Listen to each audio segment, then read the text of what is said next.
go. Structures. Welcome back. Who's my guest on Structures today? I'm thrilled to have you. I'm James Heighway, and I make a guitar sound most people run from. I love it.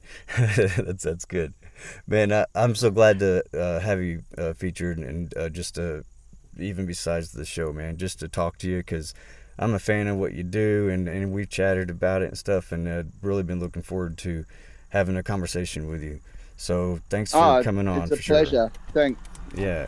Thanks for having me. So where in the world are you making all this guitar racket at? It's not in the States where I'm at. No, I'm in Australia, in the Blue Mountains, it's called. The Blue Mountains. Yeah, it's about 100 kilometers west of Sydney. Okay. I know I've seen some of the terrain and the outdoors on your post, and it's beautiful. I love it. Yeah, it's a beautiful part of the world. It's very sparse and open, and yeah, I love it. It goes well with your sounds, like the just the feelings of it. Yeah, well, I pretty much grew up here, so I've lived here most of my life, and yeah, ever since I was a young child, have I been walking the bush up here and exploring and stuff. And then, yeah, I feel really comfortable and at home here. Well, that's lovely. I'm a nature lover too, and that's it just sounds great to spending so much time out there and be familiar with the land, and now you're taking your music out there. When did you get into playing music? Have you always been making noise and playing music since you were a child, or what? Not since I was a child, probably my late, early 20s, late 90s, I guess. Yeah. Yeah. And I started experimenting with bass guitar at first, and then my uncle, who since has passed, he gave me my first distortion pedal, and that kind of changed my world in a whole different kind of way. And Yeah. then I went into sampling, I guess. I found this old Ensoniq Mirage sampler at a yard sale, I guess you'd call it. And Yeah. so I walked around with a dictaphone for ages, like a cassette dictaphone recorder, and I would just record things, and everything from walking along metal fences with a stick, and all kinds of just abstract sounds I could find on tape, and then I would just play them back into the sampler and create all these different kind of weird noise loops and samples. Yeah, I really enjoyed that for a long time. Yeah, with cassettes, you say, is how you're doing it. Yeah, I mean, I would use also reel tape a Yeah. lot as well. Back then I had a few reel to reel players, which I don't anymore. I use digital loopers now, more pedal loopers instead. But So did you mess around with making tape loops before you got into digital?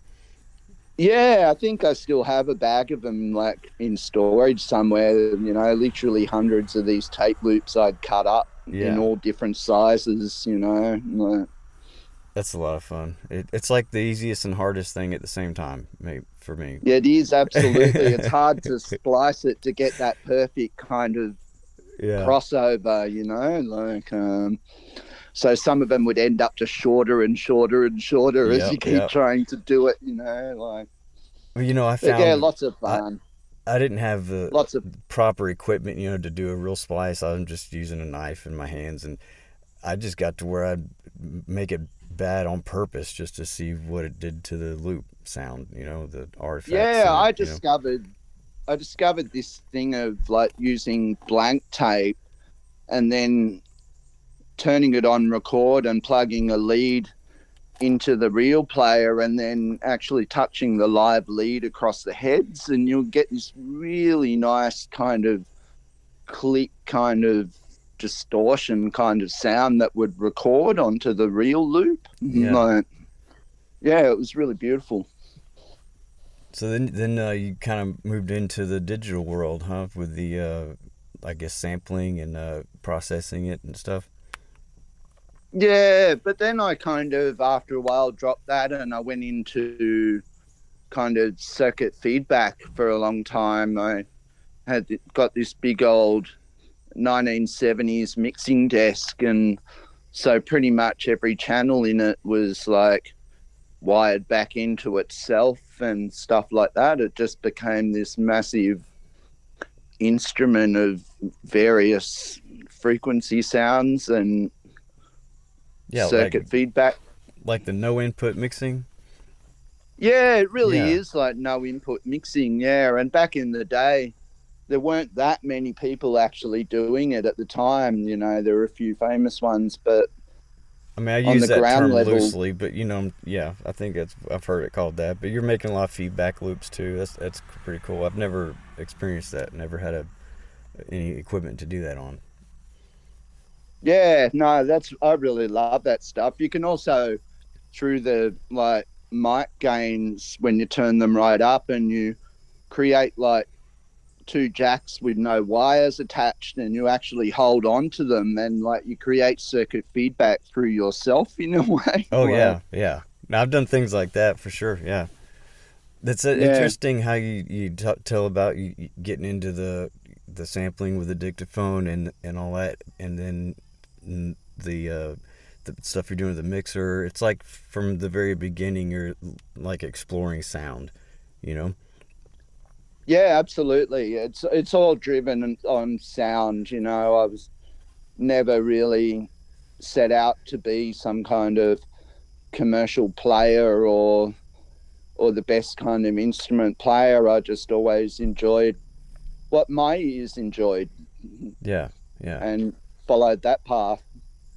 I think it's a good path, and everyone needs to follow their own. You know, some people take a path that provides us with beautiful songs to listen to. You know, that the nations of people could sing along together. But I'm more, Absolutely, you yeah, know, and I have respect for all artists on that level, you know, and I really live by this thing of like all artists are created equal yeah, and everyone's work is just as relevant as the next, you know. For yeah, me, commercial success is not always what I find successful. yeah, yeah. To each their own, and I think I like how you said everyone's got their own. You know, their I forget the word you said, but everyone's valid. You know, their own doing their own thing because you can't compare it anyway. Art is like so unique to the individual. You know, Yeah, absolutely. That, you know, if it's important to you, then how is it irrelevant? You know, it's totally relevant in every realm. yeah, absolutely. So when did you start getting into a lot of the guitar work? That this is where I've kind of come across you on Instagram. Probably the past couple of years. That see you play a lot of guitar. Yeah, I really started to delve into guitar. Oh, I'd always dabbled in it, like in the background and stuff, but it was never my main medium. Yeah, But probably about 2017, I really started to delve into guitar as my main thing because I had a hard drive death and I lost everything. Like, and all my previous audios, all my photography, film, everything, all my build schematics. It totally wiped me out back to zero pretty much. wow, And so I took a couple of months away and it was, you know, really thought, now where am I going to go next? right, And had to kind of calibrate myself as an artist on what direction I wanted to go. And even though I'd still played guitar before and that, I really thought, well, now I'm going to use guitars for a while, and I'm still going. yeah. Now, when that happened and you lost all that stuff, did it? how'd that feel, man? Like, did you? Oh, that was horrible. It actually happened on my birthday. Oh no! Like the yeah, it's like the universe just took everything away from me that I'd worked on in across the past, 15 years or so before that, or even longer. And anything that I didn't have put to either CD or on a USB drive or cassette or something like that was gone. And Wow, yeah, it was pretty devastating, actually. man. I have a couple of friends that had a similar experience, and it's, I like to get everyone's take on it. I haven't lost a lot of material like that, but uh, I can try to imagine. But did it get to a point where after the maybe dealing with some of the low feelings about it, did you find a sense of freedom in what to do next, or did you have some circumstance that Yeah, pushed you to guitar? in music, it was like obviously I'd lost lots of recordings and everything and stuff that I'd done with lots of people over the years, and lots of that was wiped out. But my biggest loss in that was all my photography, which was Yeah, over 100,000 images. I used to carry an SLR camera with me everywhere and do so much photography, and that's something that I haven't really come back to mm, after that. But yeah, musically moving forward, I don't know. I took a bit of time to think about where I wanted to go, and being someone behind the camera, I decided, well, I'm going to teach myself to come out in front of the camera, and that's where I started to now do the with outdoors stuff. what do you mean by that? Can you dive into that a little bit? Well, I Teach was never, yourself how to come out in front of the camera. yeah, well, I was never really a person that was overly comfortable being photographed or filmed. Gotcha. And so, in recalibrating myself, I kind of had to teach myself to be comfortable in front of the camera, Yeah, I guess, um, particularly for doing the outdoors stuff. When I go on these journeys, 99% of the time I'm alone. No one knows where I'm going or when I'm doing it. I just go and do it, and then it gets posted after that. So I do know what my you kind mean. of Yeah, audience, my audience in a way is the camera, yeah, because it's capturing that moment.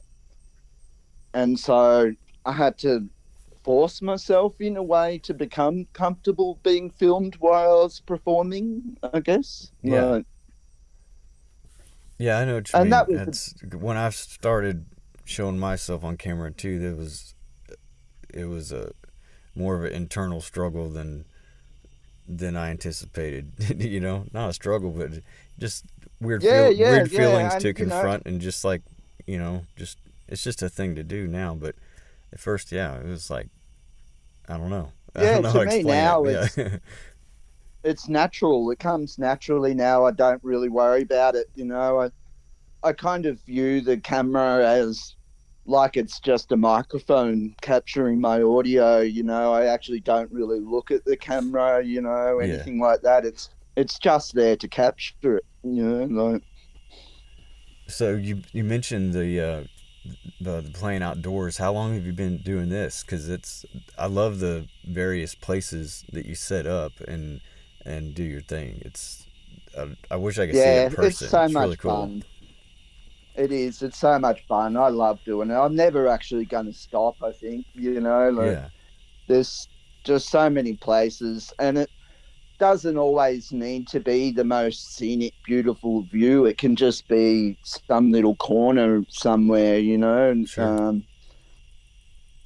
So the beauty of it being open to being anywhere, like it's not. There's no particular location that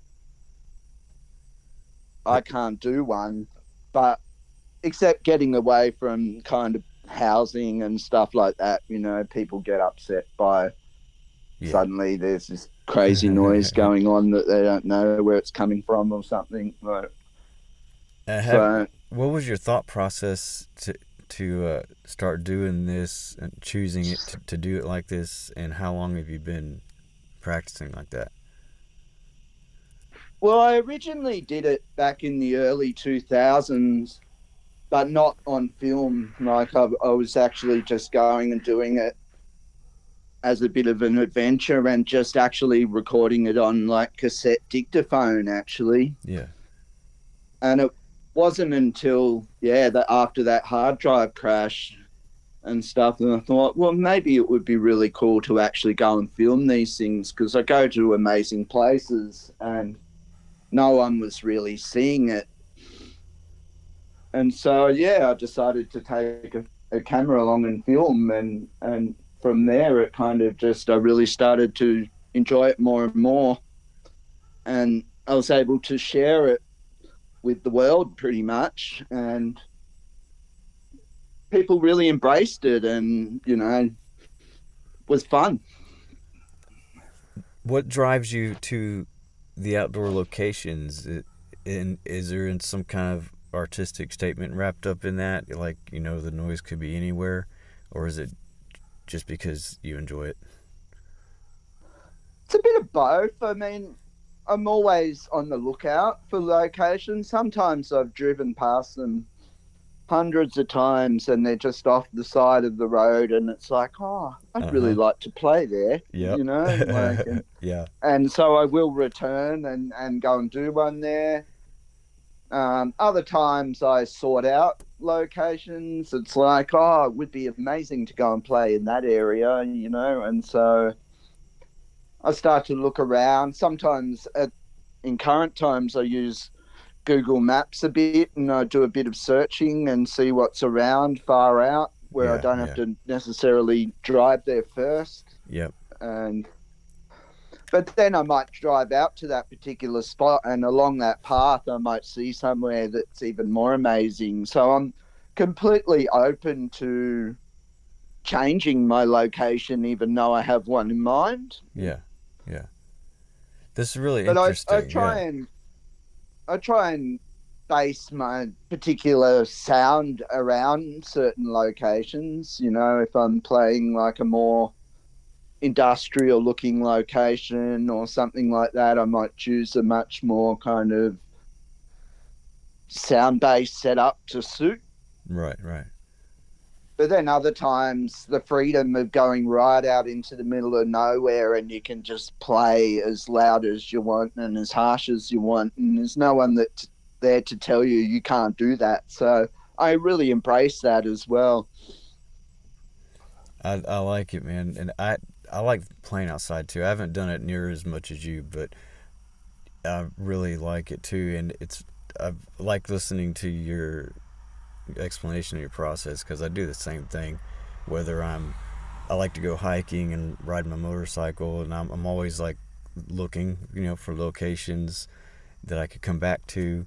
Like, oh, I could set up right there, in that old barn or whatever, and it's like always filing them back in the mind to go back to later to check out that specific spot. Yeah, I mean, I probably have like 3 or 4 locations ahead of myself already that it's like, oh, I'd like to do this there and like to do that one there. And I do it in a pretty much, I allow myself to go and do one a month. That's pretty good. Yeah. So usually by the time I've done one, then by the time the next month rolls around, I'm really itching to go again. Yeah. It's something I look forward to. I enjoy. It's different to everything else I do. Yeah, I enjoy it, and I like the long form jam kind of stuff too. So it's it's real enjoyable for me. It's how I like to play and stuff. And Yeah, yeah. I kind of view it like a gig in a way. Like I have these kind of set rules on myself. Like when you press record on that camera, you're there to perform and you get one shot at it. Yeah. Yeah. Like there's no retake, there's no stop and start again. It's like once I start, I have to perform this piece until I feel like it's done, and that's it. And then after that, I pack up and I leave. Yeah, that's exactly how I do it. And there's some lots, you can do it any way you want. There's people that are very masterful editors, but I just choose to push record until I'm done, and hopefully it turned out okay. Yeah, yeah. I don't find out what it sounds like or even looks like until I return back home. I don't get to view or listen to it until I'm back and I've already been there and done that. Yeah. And it is what it is. I really like the raw format. I work in that way. I like spontaneous, improvised Yeah. music. And Maybe that kind of goes hand in hand. Maybe that style of approach to the music just marries so well with that type of recording. Just hit record, then pack it up when you're done and check it out later. yeah, yeah, I think that's really important format of what I do. Like, once I've kind of been there and done that, then, in lots of ways I want to leave, because if someone was able to hear me or whatever, by the time they've cottoned on to where I was, I'm already gone. Yeah, yeah. Like gorilla noise. Yeah, it is. They're like guerrilla missions. Yeah, that's cool. It's inspiring to me to do it more because it goes I get my stretches go too far before I'm playing outside again, and every time I see you do it, it gets me amped up to do it again. And and about the recording, just hitting record and not worrying about it. I don't know about you, but for me, even if I'm at home or out in nature, like if I record like that, like just let it run, don't worry about it, don't do retakes, whatever. It helps me really be more present in the moment with what I'm doing. And I'm not saying it always makes me make great music, but it's like a meditative type thing. Yeah, well, that's the beauty and the rawness of it. I mean, things go wrong, sounds might happen you might not want, but you've got to deal with them in the moment. There should be, oh, don't stop and start again. Right, Because right. if I was to do that, then the second time round I'd start playing, I'd end up playing something totally different anyway. Like Yeah, it, yeah. yeah, I really, everything I do for my social media and stuff like that is just raw from my phone in the room. Is, if it was loud and abrasive, well, it actually sounded louder and abrasive in the room, but I loved it. Yeah. I didn't realize we did so many things in its similar nature. That's fun. That's fun. I like it. You Yeah, mentioned, I get a lot of enjoyment yeah, from stuff like that. me too, man. You mentioned earlier when you lost some stuff off your old hard drive. You mentioned schematics, and you kind of dabble. I shouldn't even say dabble. You build stuff too, right? Build pedals and what all do you do like that? Yeah, I mean, I really enjoy. It's something I haven't done that for quite a while. In recent times, I built like the Death by Audio synthesizer from his cover, which Yeah, is really cool. But in terms of like builds from the ground up, I haven't done that in quite a while, which I really miss doing. I just haven't had the physical time in life and mental space to really focus. yeah, But yeah, for years and years, like I originally just started out building simple fuzz pedals, things like that. Um, I really like to use recycled materials with my builds, yeah, so I never buy like um, proper made cases and things like that. And that's hence the name Gutter Noise, was because I'd always find stuff on the side of the road. Um, or it originally started by this house I lived in at that time.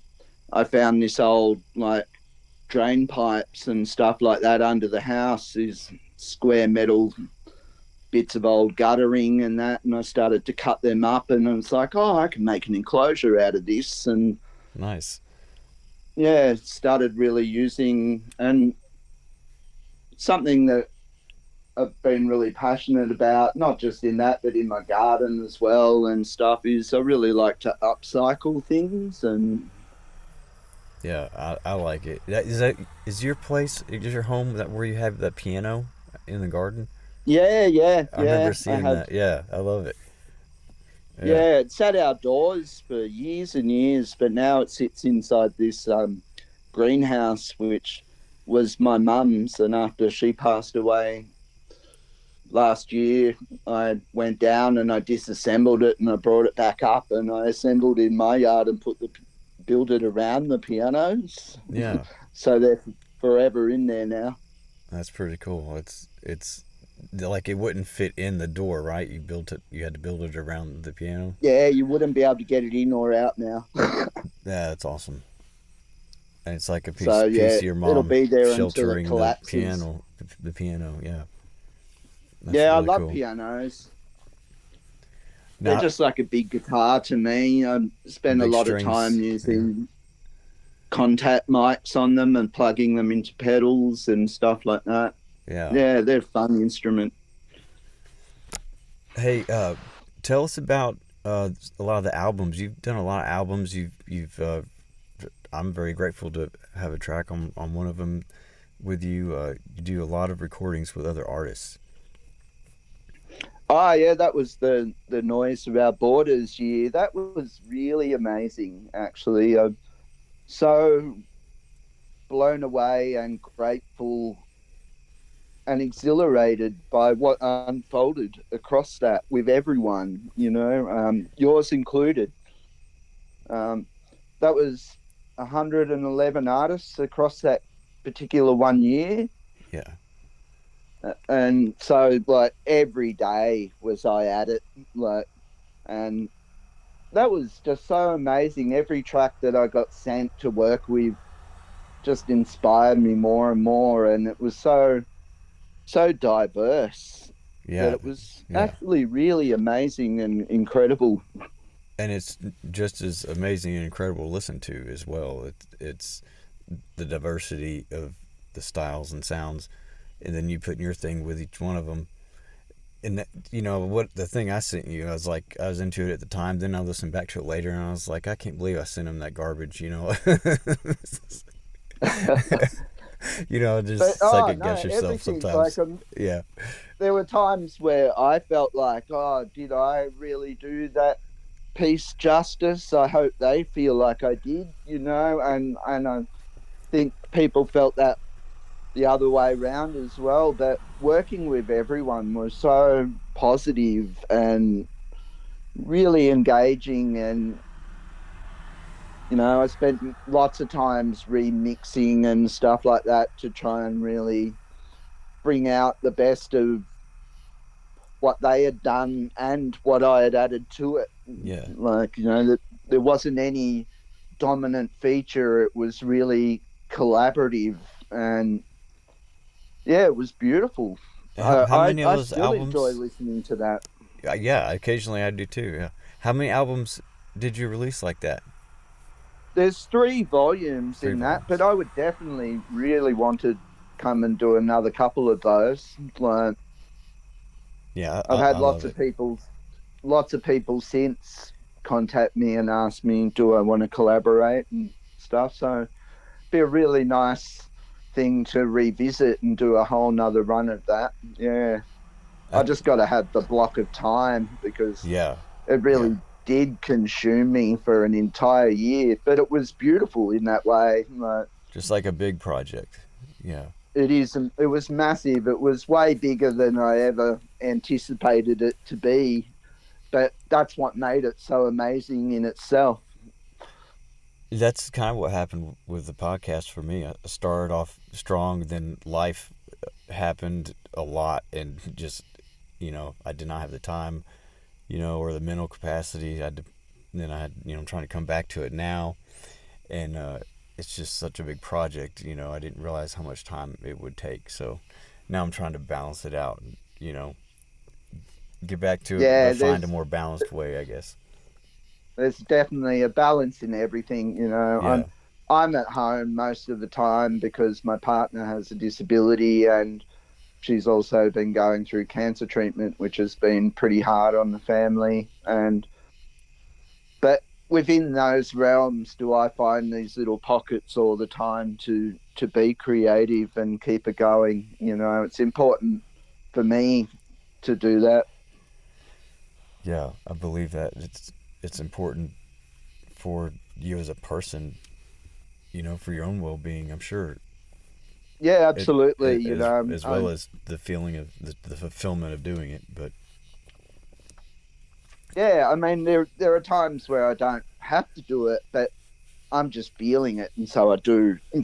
yeah, yeah, And there are times where I'm feeling it, but I'm not feeling motivated enough. So I push myself to go and be creative because I need to be. But you just got to balance that out. yeah, yeah. And with the seasons of life, sometimes the the scale of that balance can shift. Like when you had the opportunity to focus on the album for a year. I mean, that's really amazing. Yeah, absolutely. Times to be It's grateful funny that for. one came about by we were actually traveling on holidays up to visit my partner's family, and I was just like, oh, because it was at the end of the year, heading towards Christmas, and I was like, oh, what am I going to do next year? And so we were just chatting about it, and I was kind of like, well, I'd like to collaborate with the whole world. Yeah, And so I did this call out, and by the time I got home, like a couple of weeks later, I had just this massive list of people's names that had signed up for it, and was like, "Wow, this is going to be incredible!" Like, and I literally feel the excitement of you telling about it. Like I can feel how exciting that is. Like, I, yeah, yeah, it yeah, was truly I incredible. hear it in your So many voice. Yeah, names. It didn't matter if you were huge or not. It didn't matter if you were a stadium performer or in your bedroom. Everyone was actually equal on this. The only rule was we had to have a piece and I had to collaborate with it, yeah, and that's how the format worked. yeah, The genre didn't really matter, but most of it ended up being very well, it is very experimental yeah, and noise based, but in so many different aspects of that, which was really beautiful. yeah, yeah, for sure. Some sounded like a rock band, setup, but still with that noise, and then other was real experimental stuff. But it all worked so good, man. Yeah, certainly the rock band kind of stuff challenged me as a player because I've never actually even learnt chords. People can tell me certain proper aspects of guitar, and I just kind of like don't even really understand. Like I'm not a notation player. I just like raw sound, and I've been working with it long enough to know my own sound and my own kind of formats Yeah, that work. So there were certainly aspects in that challenged me a lot as a player. But you hit on a good point though. It's a good a key point in someone's development is to know their sound and the type of thing they do, like to know themselves well enough to then know how they can apply that to new challenges.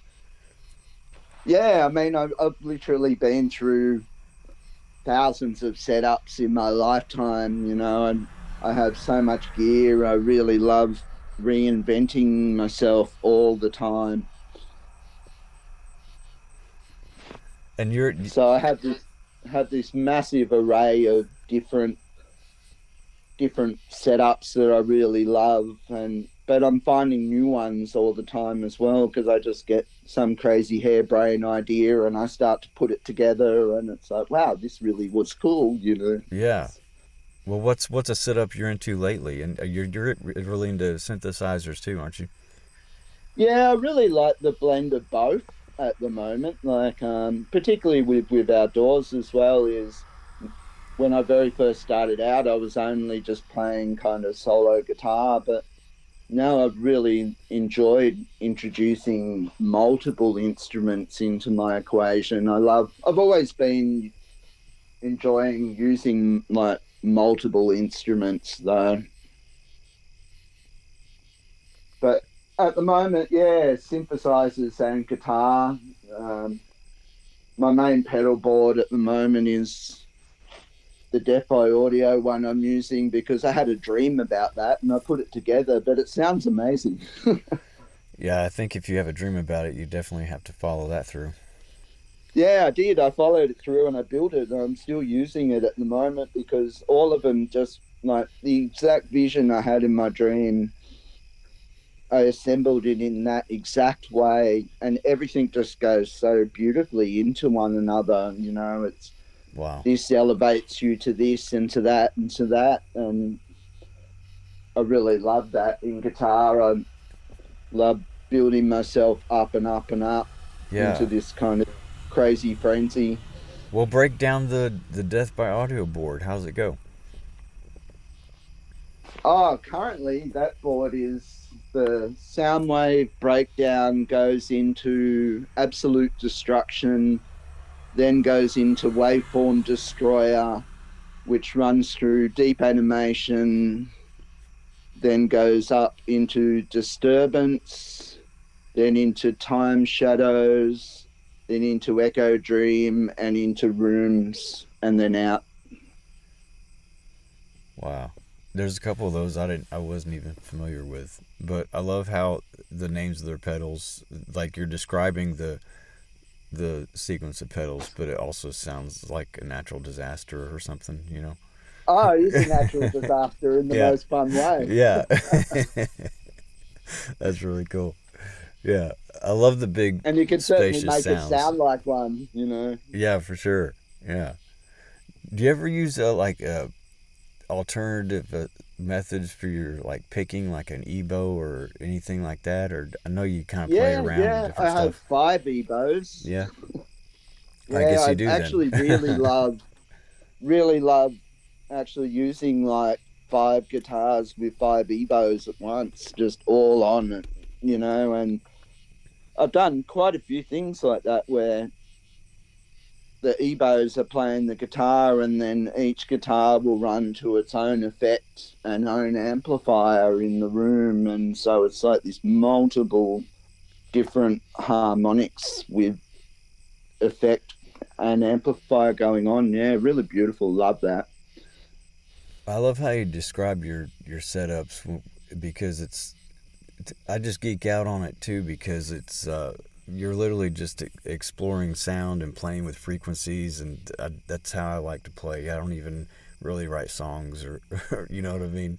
I just love to hear this Yeah, I have what the this sounds these do. other little tape motors that I use that like they come out of cassette players, and Yeah, where the rubber band used to attach around the metal plate of those, yeah, I'd call them my grinders. They're like and so magnetically just a 9-volt battery, and they have a switch on them so you can turn them on and off, and they're about the size of an ebo, so you can like turn them on, and one, you can use the electronic motor over the top of the pickups, but mm-hmm. two, actually holding them on the strings, they push the strings into like a resonant frequency, and but in a kind of grinding kind of way. It's yeah, love them too. Wow, I haven't seen anyone do that. That's given me all kinds of ideas.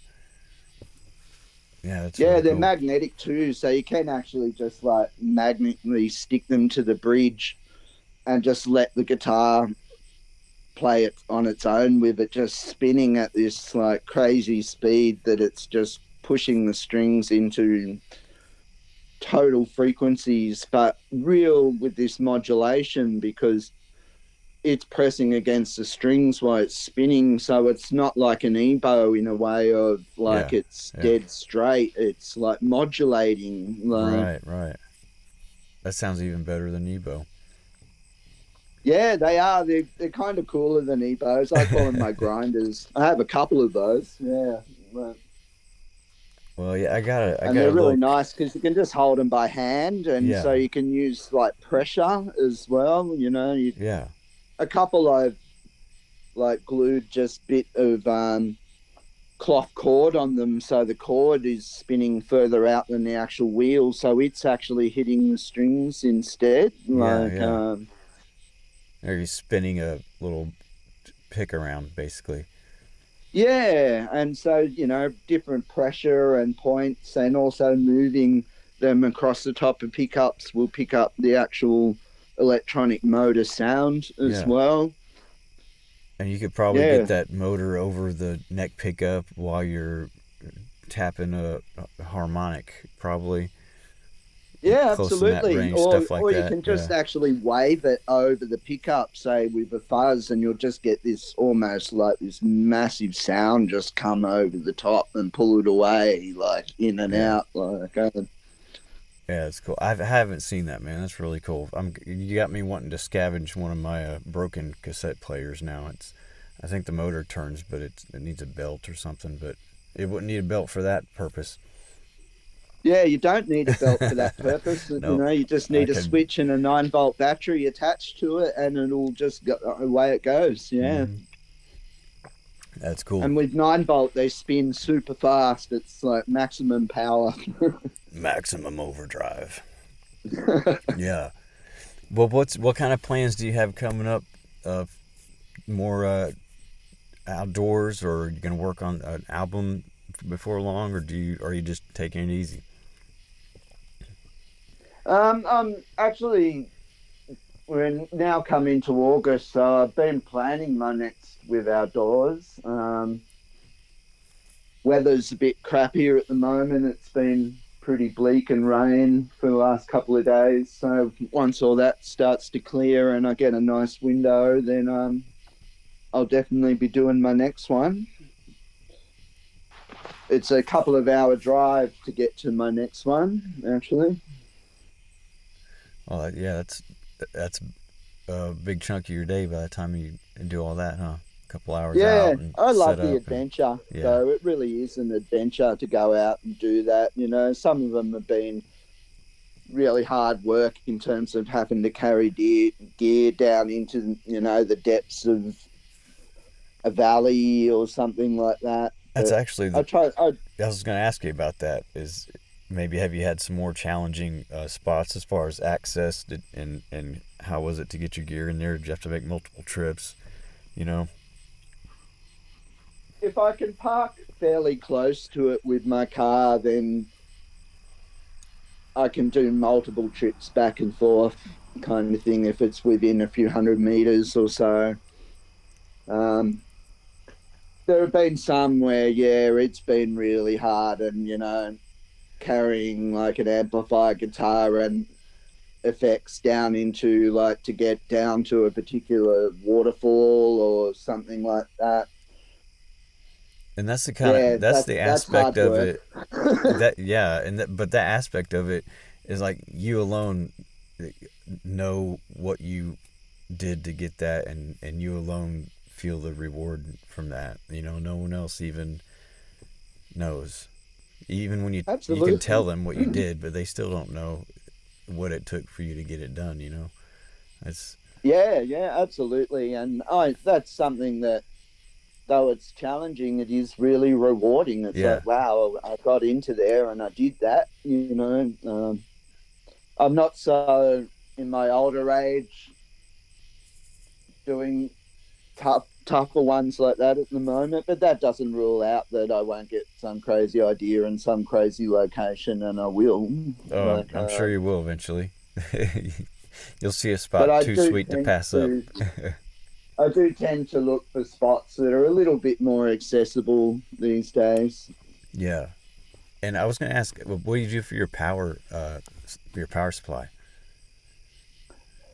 When I very first started out, I started out with just like an amp that you stuck batteries in, but I wasn't really satisfied with that, and so I just kept evolving further and further. I have a couple of pig nose amps that are rechargeable, and they're still running beautifully even today after all these years. Occasionally, I use those because I don't have to take any external power with me for amps. But I've started to really enjoy using my tube amps these days, my small Bronco and Vibrachamp and things like that, my small Fender ones. And so I have these like rechargeable mains power packs that like are designed for camping and things like that. So you could power a laptop or TV or, Gotcha. silly shit like that. But for me, they opened up a whole nother world of being able to power gear. So you use those for your pedal boards, and if you don't have a rechargeable amp. I have little rechargeable pedal power Okay. ones, like your little pedal power packs. You can get rechargeable ones of those, and they're really great actually. Like, I have multiples of those, so I can run synths like that only require 9 or 12 volt and Right. stuff Right. like that. Um, Anything that requires actual like mains power, like the amplifiers, things like that. Um, certain pedals as well, which have mains power attached to them or something like that. I can power them off the power packs as well. That's cool. Yeah, I need to up my game with the power supply. I've got a big battery and inverter like in my van, but I don't have anything that's you know easily portable, to be Yeah, these hiking out with. are similar to that, but they're totally portable. Like you Yeah. can fully recharge them up before you go, and then you just have this power pack with you, and they'll run anything pretty much. Like, obviously not running 100-watt heads or anything out there Right. Right. and stuff like that, but there's no need for that. Like, anything smaller, I've even powered though my big 40-watt tube amps off these things before, but there's no need to cart anything that big because sound travels so far when you're out there that Yeah. amazingly everything is loud in that realm. Yeah. Especially when it's a new sound you're introducing. It's out of place. It really stands out. Yeah, night times are much harder. Sound travels much further at night. So I did do a year where I did nights, and they were a lot more challenging. We played one in a skate park, and someone called the police for that one. Oh, come on. Yeah, it happens, I guess. The beauty of that was by the time they actually turned up, we were packing up and ready to go. So, or we'd just finished, Yeah. and so they turned up, and they were really actually impressed with the setup. I must Well, that's admit. cool. And at So least yeah, it wasn't I guess wasn't bad. you weren't bothered while you were playing. You didn't know till you were done, so that's not too bad, huh? Yeah, if you leave it in that kind of 20 minutes to half an hour realm, Yeah. and that's it, then by the time people have really gotten upset by it, it's kind of over anyway. Yeah. And then you've done it again, a hit and run. Boom, you're gone. where's Yeah, where's absolutely. James? I Who was try here? not. I try not to return to the same location. I'm always on the look for a new one. Yeah. Are we talking about robbing banks or playing guitar outside? I don't know. Well, we're always on the run, no matter what. It seems like it. Yeah, I don't. Yeah, since I don't have any portable power packs, like anytime I play out, is I just have to use anything that's rechargeable or battery operated. So a couple little synths, and Yep. like multi effects pedals that might take batteries, but you know, my guitar pedals, I don't have a portable power for those. So, but I make do. It's all good. It's just go out there and make some sound. Yeah, I mean, when I very first started out doing these things, I had a lot to learn, I guess, about how far I could take this and what I really needed. And so over time, it just evolved more and more. And now I'm at a point where I've got multiples of these power packs, so I can take multiple things, multiple amplifiers, multiple people. I was gonna say at some point you need multiple people to help you pack it all. Yeah. It can be challenging at times, but Speaking of multiple people, didn't I see? It's been some time ago, but didn't you do one of these with your daughter? I have done a couple with my daughter. But I did a year of where it was collaborations. Each piece across the entire year was with different people, and we went to different locations as well. I really enjoy collaborating live. Everyone has lives, so it's not always easy to grab people or Yeah, stuff like that. And we all live in different locations, but there are times where it certainly does come together, and someone will come with me on one of those journeys. And yeah, they really love it too. We have a great day. It's a lot of fun. I bet it is, man. That's really cool. And you know, I'm mentioning and asking some things that people could go on your Instagram and see, but I'm terrible at. I don't see a bunch of stuff people post, so I apologize if I'm asking you what may look like some dumb questions, because Oh no, I that's fine. yeah I chat with folks, but I don't always go and see everything on their page. You know what I mean? I try to engage Yeah. I like back with people. I yeah, think yeah. it's important, like for me anyway. Keeps me a little bit social because I am pretty reclusive in life in a lot of ways. Um, I don't get out a lot. I don't go to gigs very much anymore. Things like that, mainly because life is in the way, and a lot of them are pretty far away. Like we live far away from the city, so a lot of things like that I don't get to go to anyway. Yeah. Well, you're not But alone there. I live just outside of a small city, and there's not really a music scene here, and it's like just you know I'm busy with a family. I don't got time to be driving an hour or two just to play somewhere on a regular basis. I haven't even tried. You know. yeah, I used to do it really often. Sydney was really thriving for a long time in experimental music, art scene music, gallery spaces, sound spaces. But over the years, much of that is depleted now and closed down, or people are really funny about like sound within those realms now. So a lot of kind of classic venues have disappeared, um, stuff like that. So it's a little bit more on the conservative side within the art scene, I find these days. So I'm not really much of a conservative artist in as such. So I decided to make the outdoors my venue in a lot of the way. I think it's beautiful. I love it. I'm a big fan of it, and I can't wait to see more of it. And like I said before, it really does motivate me. So I appreciate you sharing it and just doing your thing and being authentic with your art, because you know it's enjoyable and it's motivational for others that connect with it. So thank you very much, James, for sharing. Oh, thanks, man. I appreciate that. I hope lots of people do feel that way. You do get it all said to you as an experimental noise artist.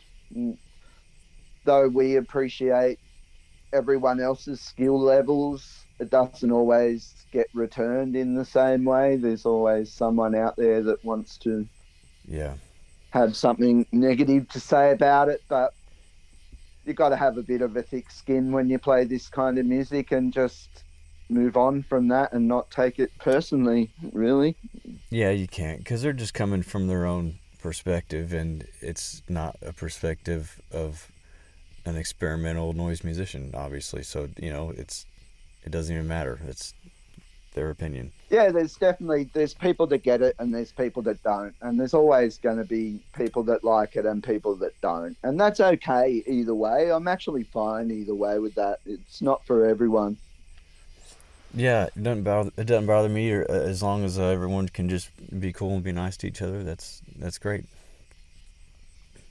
Yeah, I mean, I actually have really positive interactions across my social media, luckily, compared to what I see some people get. But in general, everyone that engages with me and that is actually really lovely, and I'm appreciate all the likes and comments and everything and plays that I get. It's really beautiful.